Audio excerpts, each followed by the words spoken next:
one of my mentors said to me one time that basically you need the boredom. There's magic on the other side of it. If you can be with the boredom rather than distracting yourself with something like a phone.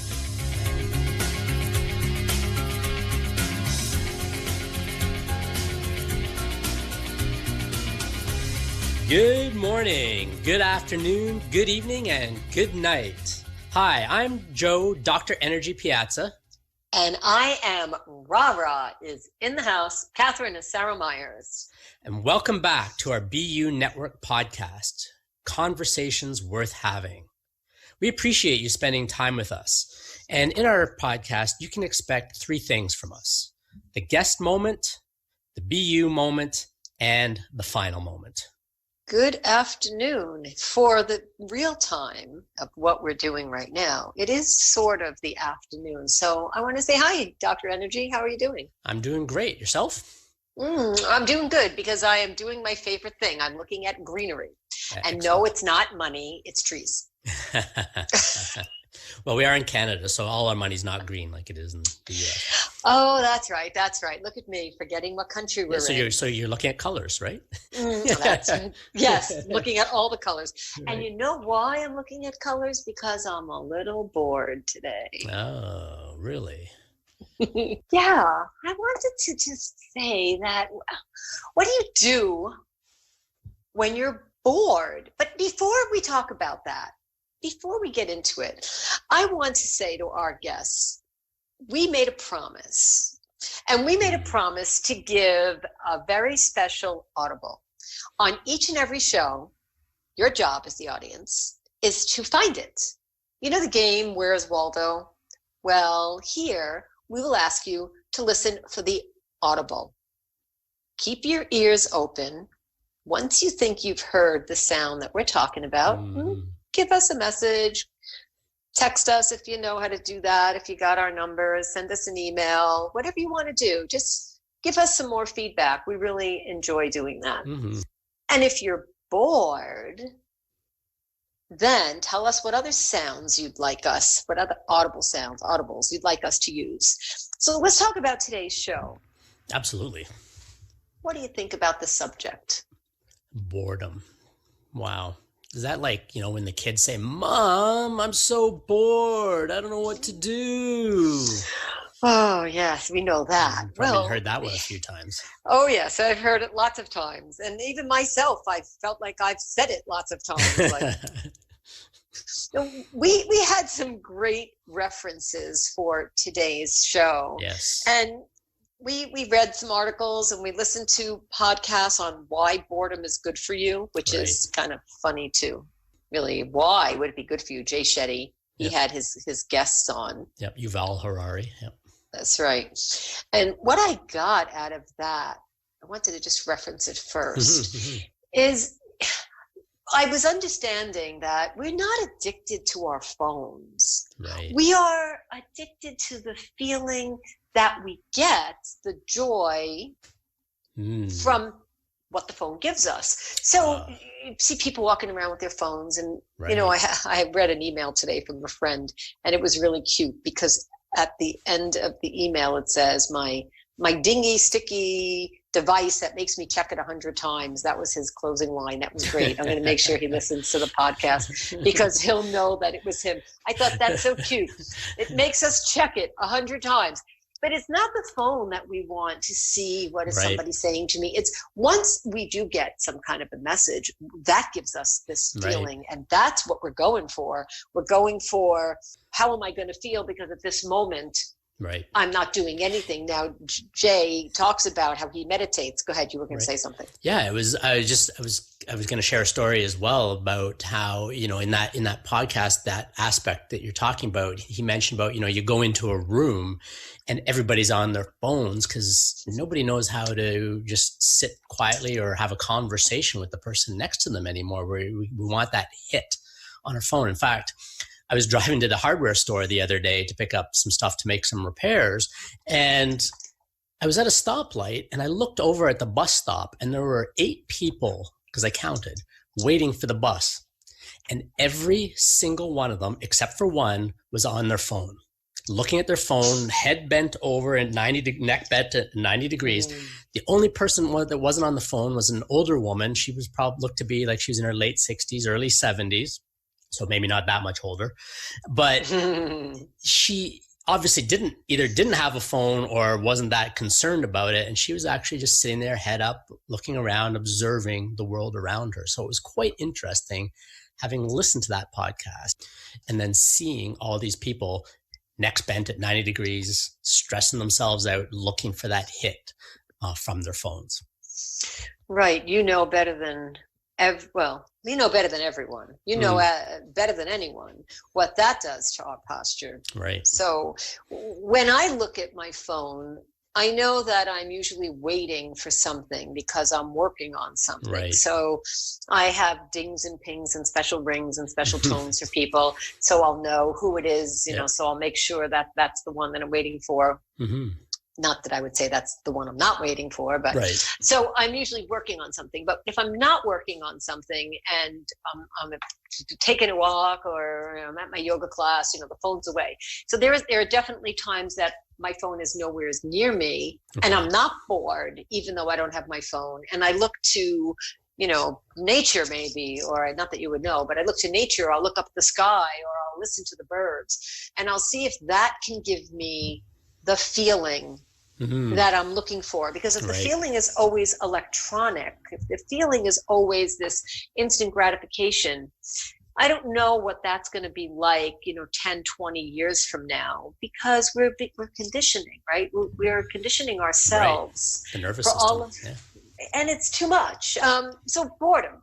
So what happens, in my opinion, when I get bored, I like what Jay Shetty said, and I do what he does. So we talked about this before the show. Like Jay Shetty said, did you meditate today? Right. We can do that. When I'm bored, when I don't have something to do, when I'm not in the middle of a major project or a little project, I do look to have that time where I can breathe. Now, if I'm truly bored, like perhaps I'm doing something for too long, or I'm waiting online somewhere, or I feel like that's just too long in the market and I don't want to be the 20th person in line. Right. What do? I will pick up my phone and I will make appointments. So I will look to engage with someone. I will call someone. I will never play a game. I won't necessarily throw something out there like a dart and look to see what happens, but I will. If I have appointments and people that I want to talk to, I'll use that time to say, you know, how's it going? I would like to call it productive time. Right. So that's what I would do with what might be a moment of boredom. But I do definitely appreciate having solitude, having quiet. I appreciate lighting a candle and letting it burn and watching it burn. Mm-hmm. That's awesome. Yeah, it's having that downtime. I remember one of my mentors said to me one time that basically you need the boredom. There's magic on the other side of it. If you can be with the boredom rather than distracting yourself with something like a phone. And in fact, like you, I had a few games on my phone. I actually took them off the phone so that I wouldn't be distracted and want to play the games. Most of it was like solitaire and card games. I'm not into all the other types of games. And in fact, I even on most of my social media turned off most of the notifications. So it's not pinging, my phone's not pinging me and dinging me every time somebody posts something on Facebook or LinkedIn or Twitter or whatever it is. So I actually have to go into the application to find out what's going on. So I find that I don't use it as much. And that's been a really good strategy for me. But on the other side of the boredom is the magic. And by allowing ourselves to just be bored, it allows things to percolate through our minds. Albert Einstein said something that really fits here. He said that 99 times I try to think and I get distracted or confused. One time when I just let myself be bored or let my mind wander in that boredom, the solution comes to me. Now, that's not exactly what he said, but I'm paraphrasing it a little bit. Right. But basically, it's allow yourself to be bored, and it will actually stimulate your creativity. We read another separate article by Stephen Guise, who said to fight boredom and get, do something so that you don't get bored. And he was equating boredom with depression. And I don't necessarily do that. Can you be bored and be depressed? Absolutely. Can you be depressed and be bored? For sure. But I don't believe that one necessarily leads to the other. You can be bored and not be depressed. You can be depressed and not be bored. But it's important sometimes to really, so I'm looking for, really dig deep into the boredom, really be with it. What was the Walt Whitman quote? It was about sucking the marrow out of life from Dead Poets Society, right? He said, suck the marrow of life, get it all, the juice, carpe diem, seize the day. So even if it's boredom, seize the boredom, play with it, and really get into it and see what shows up for you. Right. I can envision, as you're speaking about that, taking a walk and enjoying what I'm looking at, sitting by the ocean, sitting by the lake, sitting off the dock, and not even considering that boredom, but considering that the time that we need to recharge and regenerate.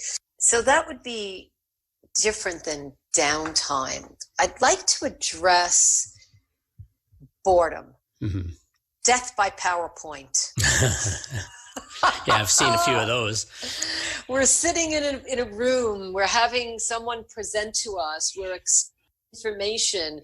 We're ready to go. And suddenly we're thinking, oh my goodness, will you ever finish? I am done. I want to pick up my phone, but I'm sitting in the front. I want to pretend like I have something else to do, but I'm sitting in the front. What do I do then?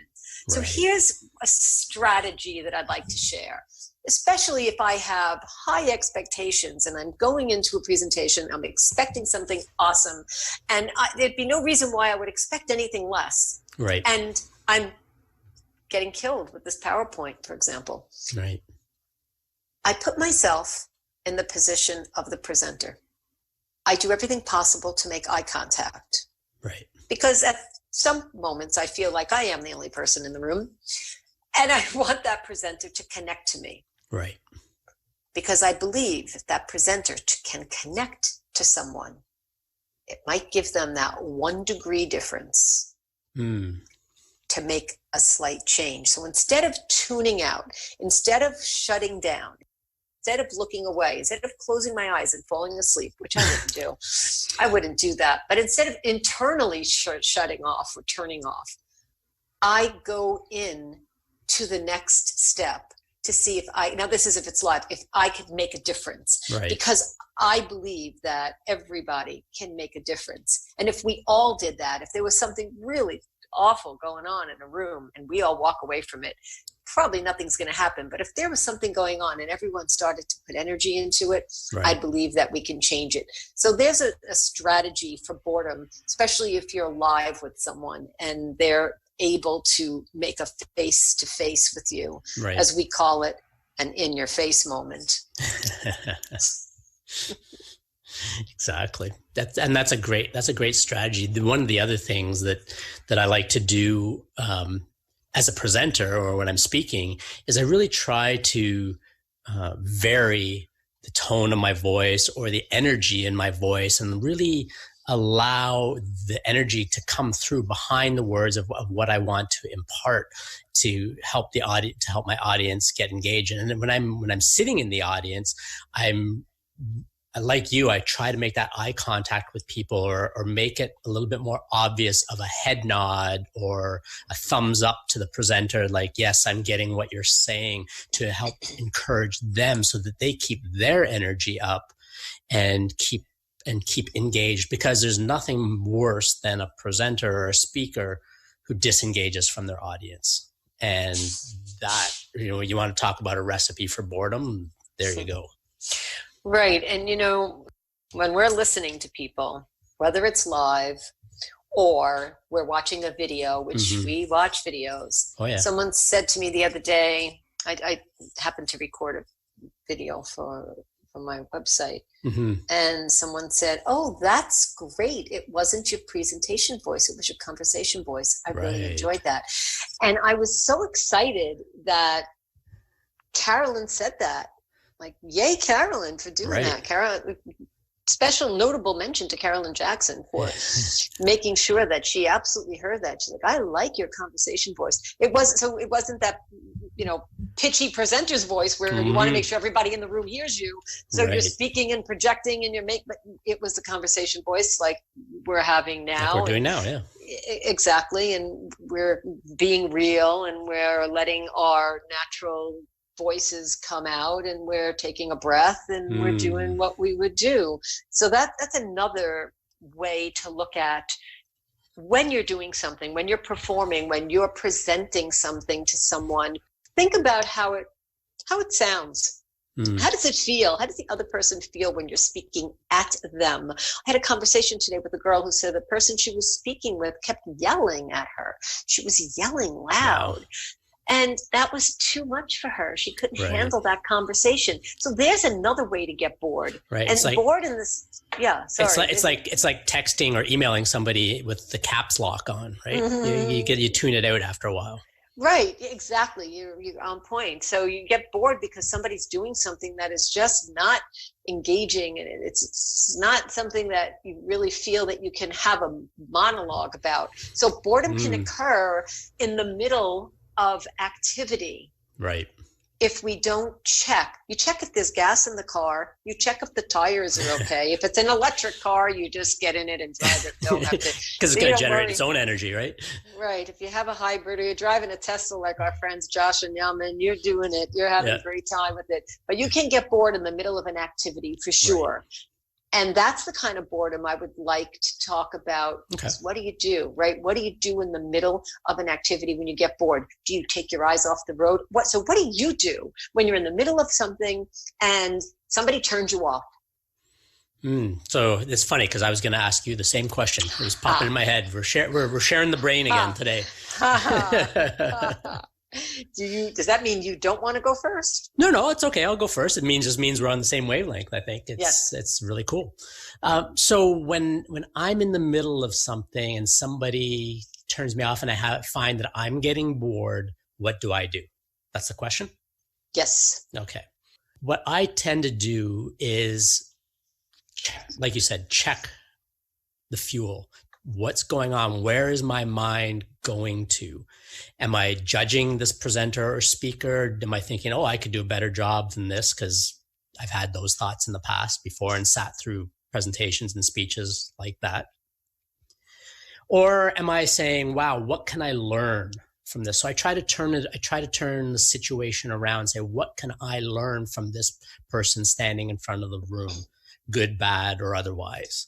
What is the lesson that I can learn, or what can I learn from their message? So the information that they're sharing, although I may not necessarily love the way that it's being presented to me, there's still something that I can learn from that message. I'm been in that presentation or that speech or that conference or that webinar for a reason. So what is it? So as soon as I start to engage that way, the boredom disappears like that.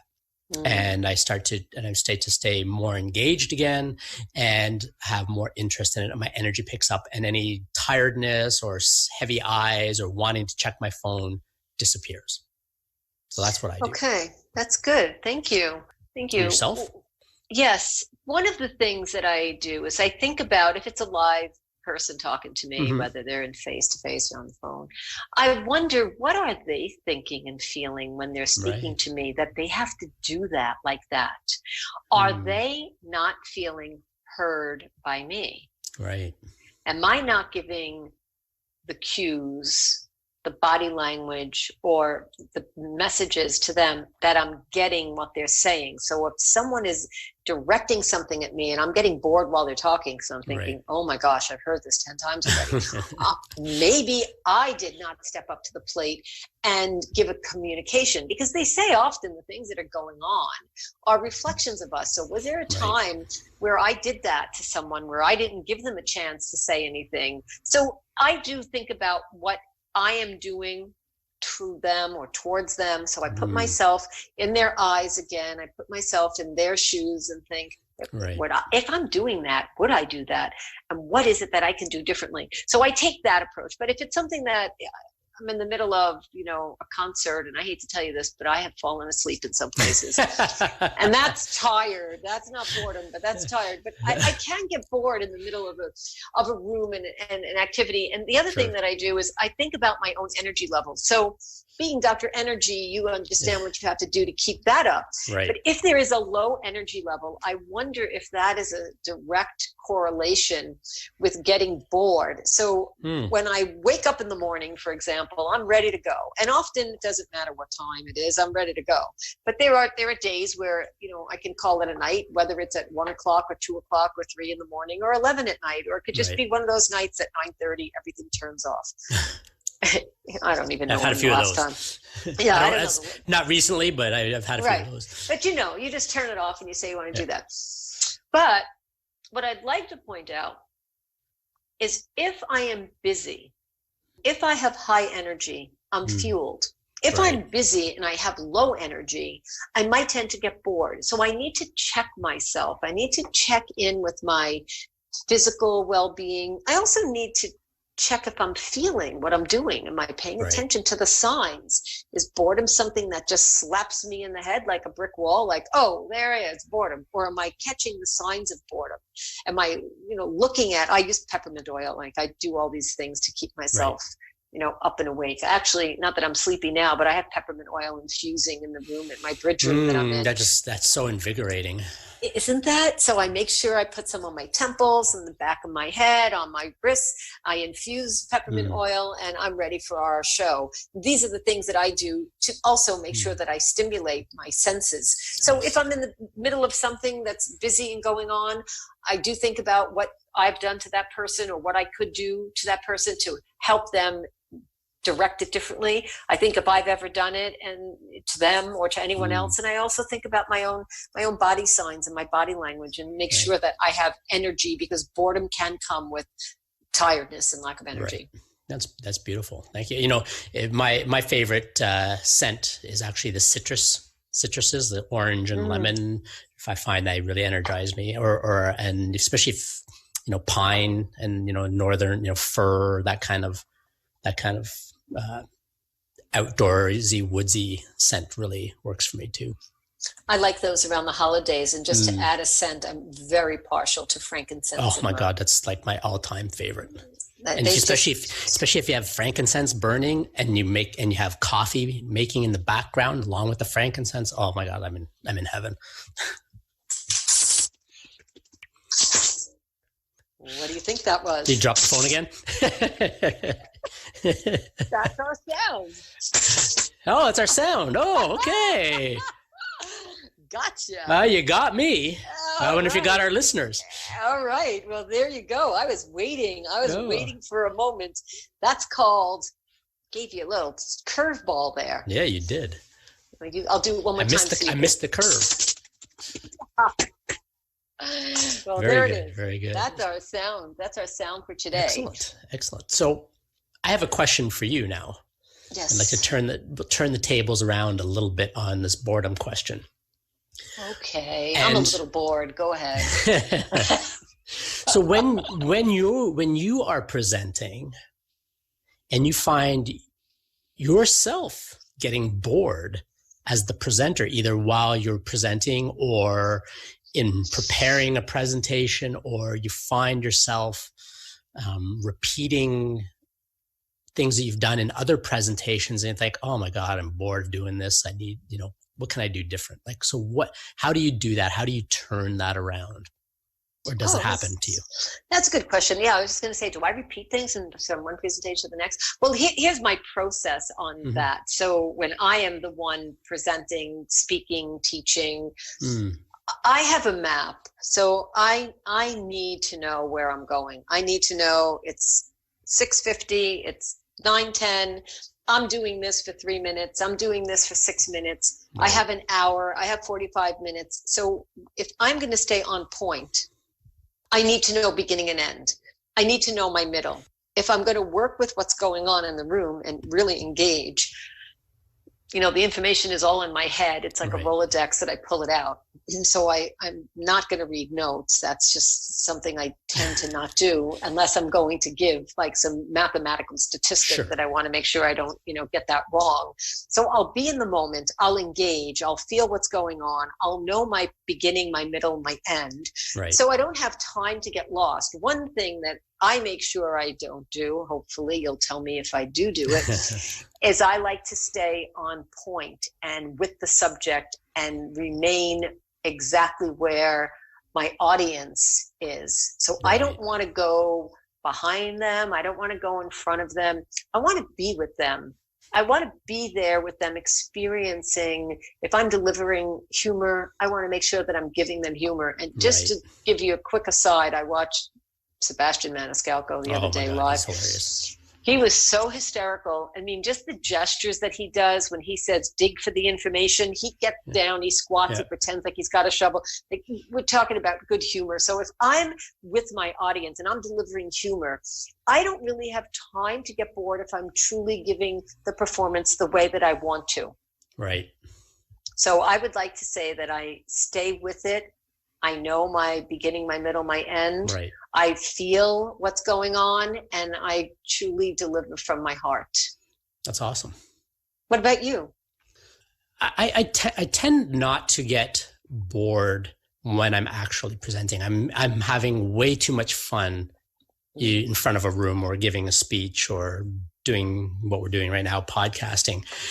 I'm definitely, when I get on stage, I'm definitely like to have the spotlight on me. And if you give me a microphone, the chances of you getting it back are going to be pretty slim. You might have to fight me for it in front of everybody. That's but funny. So to be in front of the room is I really enjoy it. It's really energizing for me. So boredom doesn't usually, in fact, I've never experienced being bored while I'm in front of a room or giving a speech or anything like that.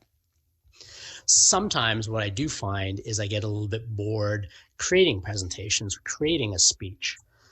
And when that happens, I find is because I'm trying to repeat or use too much of what I've already done in the past. I like to keep things novel and new and trying new things, pushing my skills to the edge of my comfort zone.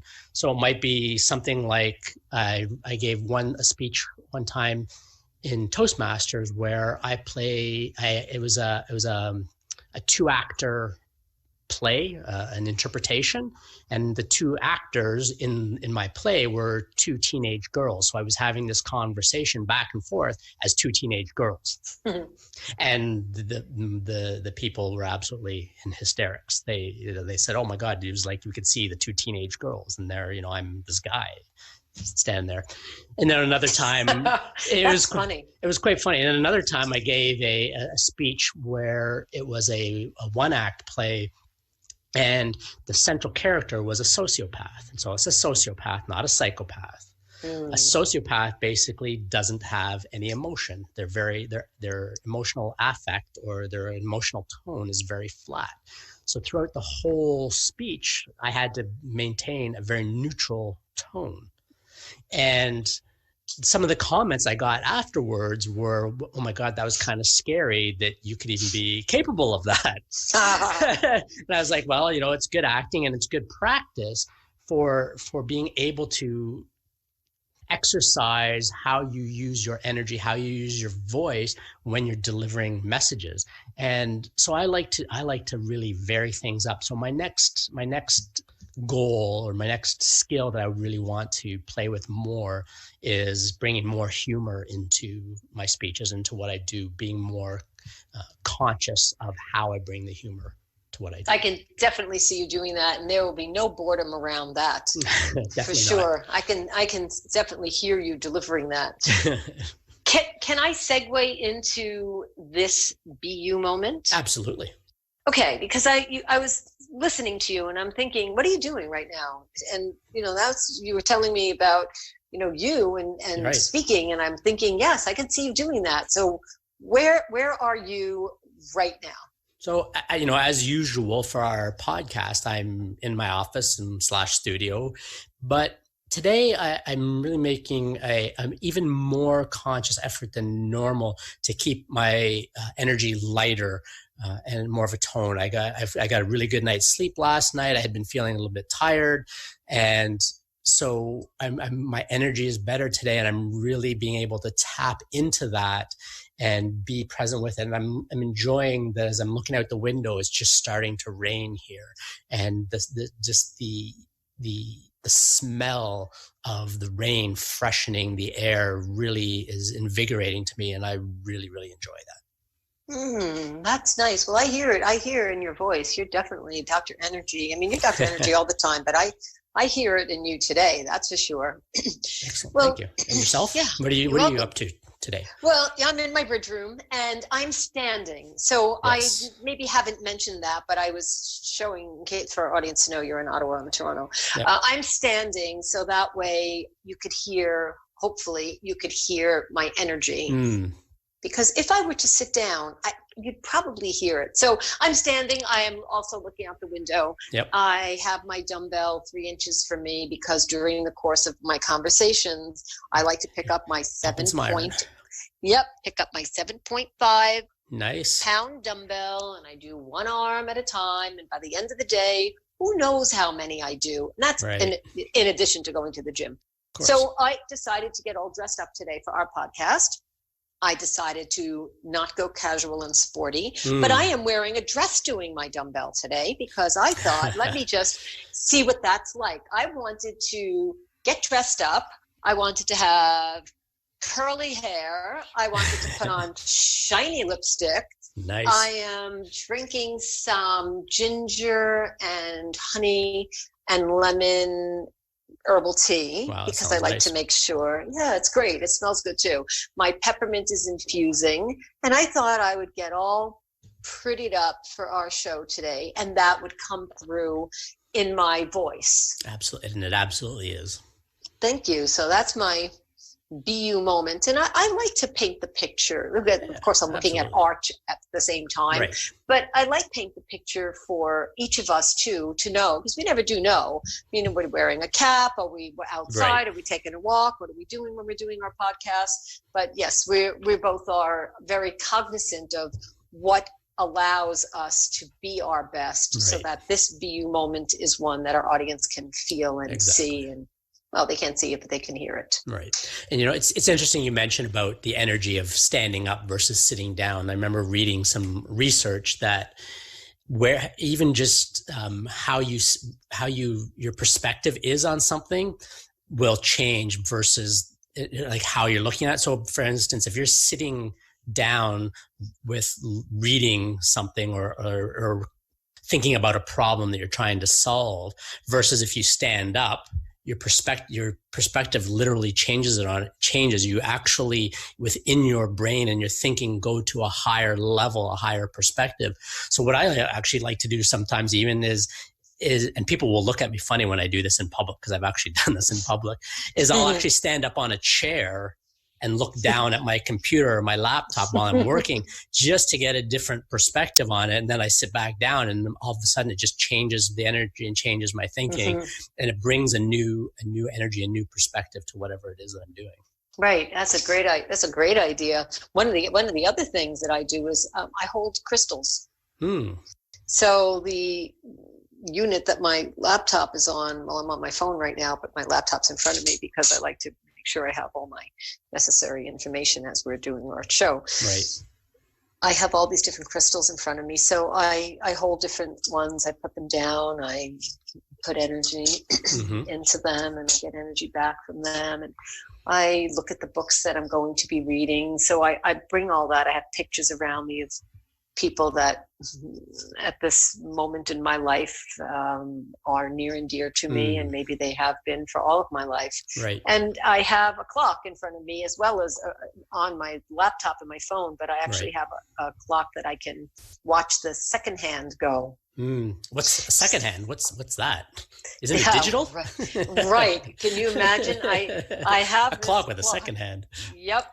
It's a quartz clock with a Energizer battery in it, and it actually ticks when there's nothing else going on. And I like to look at that because it gives me a chance to really understand. It's not just 7 or 7:01 or then 7:02. I can watch it. So these are the things that I have a bottle of frankincense in front of me as well. Nice.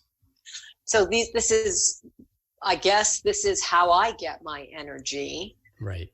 To, like we said, stand, project,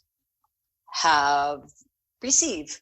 Right. I'm receiving the information that you're giving, and it's important to receive that and to give it back. As you know, I take notes when you speak, so I'm taking notes about what you're saying. Perfect. To make sure that I can do those things as well. Excellent. May I ask you about our final moment?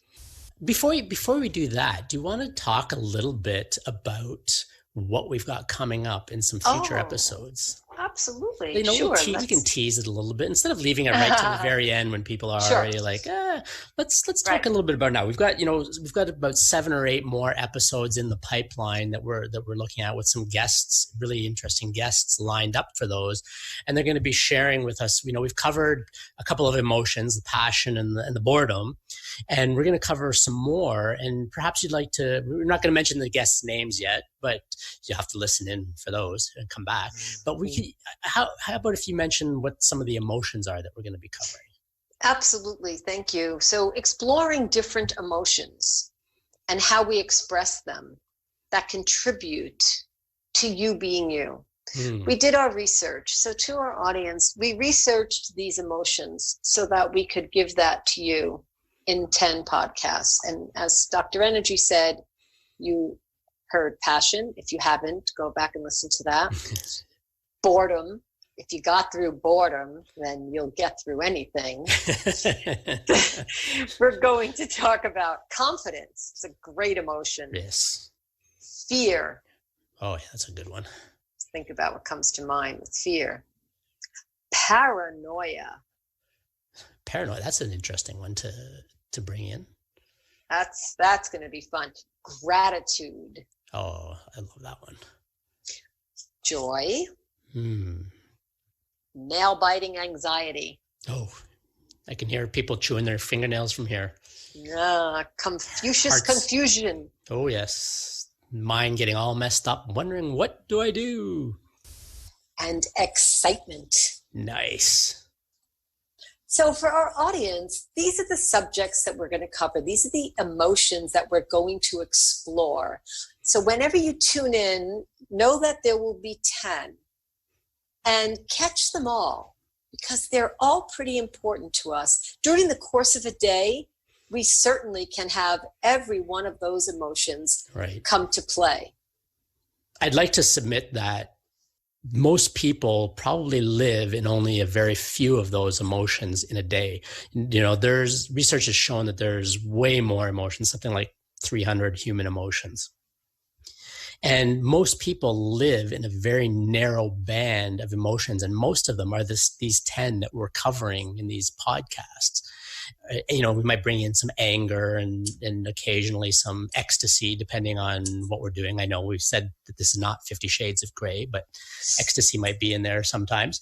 And, there might be depression might go with anxiety sometimes as well. But how can we expand our ability to be present with all of these emotions so that we can create a richer life? Because the more emotions that we can get comfortable being with and being present to in others means we can get more present with it in ourselves. So it takes some awareness in ourselves to start really being with these emotions. So this is really important stuff. It is. I am a lot of fun doing our research. So we are not just coming up with this information. We're researching it. You'll know that about us. We've got some scientific process here. And if there is an emotion that you would like us to discuss, if there is a subject that you would like to hear about, let us know. Don't be shy. Give us a shout. Let us know what's going on. May I slip into the final moment? Absolutely. Okay, and we have some more announcements, obviously. Of course. Okay, so before we get to the announcements, while we're into the information process, and thank you for allowing us to discuss the exploring the different emotions. I appreciate that. Let's talk about, this is our BU final moment. To explain what that is, it's our takeaway. After listening, after participating, after both of us presenting our information today, what's one takeaway that you have from today, Dr. Energy? Let me think let me feel it for a second. Mm-hmm. Okay. So my takeaway is that it's really important to become aware of where you become bored in your life and to be with that boredom and then turn it around, change it to something else, come out on the other side of it with some new creativity. Don't just go for the distraction of the simple quick hit of dopamine and or serotonin, that brain hit where you get excited by looking at your phone or instigating an argument with somebody or something like that, or watching TV. That has really good short-term distraction to keep us from getting bored, but long-term, it doesn't have any cumulative effect. Whereas if you really want to do something when you're bored, do something that's going to have a longer term effect. Kathryn, you mentioned something really great. Through the day, besides going to the gym or the yoga studio, you have that 7.5 pound dumbbell and you're doing arm curls while you're doing other things. So that's a really, short term, it doesn't really seem to do much. It's only 7.5 pounds and it's only a few curls, but long term, you're building a habit, you're building health and well-being. So I think that's really important. Thank you. Thank you. And for yourself, I'm thinking about that. My takeaway today was from things that you said. Some of the things, okay, one. So let me give you one. 1 second, not two. I'm not going to slip in three. Maybe two. Well, here's what I'd like to see if I can articulate. When we are speaking to other people about ourselves, let's think about when you're in Toastmasters and you're giving a speech and you played the part of two teenage girls. Right. I was imagining that would feel like for me to be in the audience and how much fun that would be for you. So when we're speaking to someone, my takeaway is think about how the other person feels. And if I'm having fun having the conversation, they're probably having fun too. Right.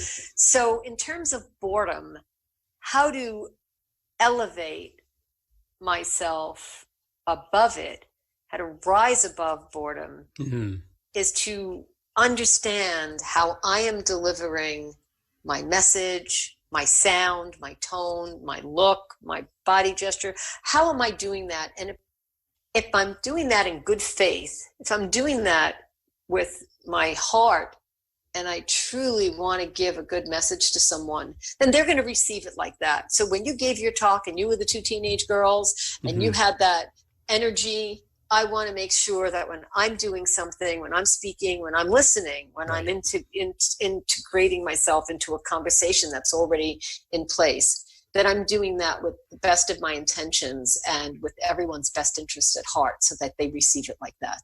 That's beautiful. And your audiences or the people that are listening to you will thank you for it, whether they know it or not. That's excellent. Cool. Yes. You're welcome. You're welcome. With working together with you over the years, that really comes through, that we really try to deliver the value for our audience, for our listeners, to really give everything we've got in the moment. That's something we really try to do, because if you're holding back a piece of yourself, you're not doing yourself or anybody else any favor. So find out who you are and give yourself away. Excellent. And do the best we can and be you. Exactly. Thank you. Awesome. Can we talk? Thank you so much. Can you talk a little bit about what's next? What's coming up? Well, we've got the website is going along really well. We're continuing to add things to the website. to make it better and create more value. One of the things that we're planning is some online training, some online presentation training, how to put together a presentation or a speech, the process of it, all of those types of things, the nuts and bolts of it. So we're creating that. That's going to be available soon. We're also going to be having a live in-person training on similar topics coming up in November. So that's going to be a lot of fun. I really can't wait for that. That's going to be amazing. The way to, if you want to find out more about those things, the best way to do it is to go to our Emulate the Pros page. So this is a page where you can enter in your email and your first name, and we're going to send you a complimentary video training going over some of our favorite likes and dislikes about presenting and the room setup and those types of things that you can get and start to use right now in your trainings. Also, with when you sign up, you'll get to stay in the loop with those upcoming announcements about our online training and our live face-to-face training. So those are the things. Yep. Sorry. It's okay. You're excited. I am. I'm like, give our website. Yes, of course. Why don't you give it? Okay. B-U.network. Simple. 3 little letters. B-U.network. And we'll put that in the show notes, as well as the link for the Emulate the Pros to sign up there. And, give it a click, check out the training, and we hope to see you at face-to-face in a live training one of these days. Let's talk about where that live training is going to be. What city is going to be? In Ottawa? Is it going to be in Ontario? It's going to be in the Toronto area, and we're putting together a really great site for you with some good food, a great room with some great energy, and some great people. So we're really looking forward to it. Oh, those are 4 really interesting pieces of information. As you're talking, I'm taking notes, and it's about us. Can you believe it? Okay, I want to make sure I have all that. Exactly. Oh, this is fantastic. I'm in the moment. I'm like, okay, I'm listening to you. I'm definitely making sure all of those. Right. You make sure we get all the bases covered, right? So we don't forget anything. That's right. No way. I have my Google Notes up here because this is what I want to make sure that I don't miss a trick. And when you speak, I listen. Thank you so much. Thank you. 2 thank yous for being an awesome partner and for making sure that we get everything done that's on our list and more. Excellent. You're very welcome. And thank you for being you and all of the gifts that you bring to being you. I truly appreciate you. Received, acknowledged, and returned. Thank you. And with that, I think we should wrap, and we'll be with everybody on the next podcast when we're going to be discussing one of those 8 emotions that RaRa shared with us. I'm not sure which one just yet. You have to tune in to find out. We will catch you at the next podcast. Thank you for spending your time with us. It's truly appreciated. Thanks for tuning in and lending us your ears. We'll talk to you on the flip side. Ciao. Ciao, Bellas. Actually, ciao, bellows. Yeah. Huh.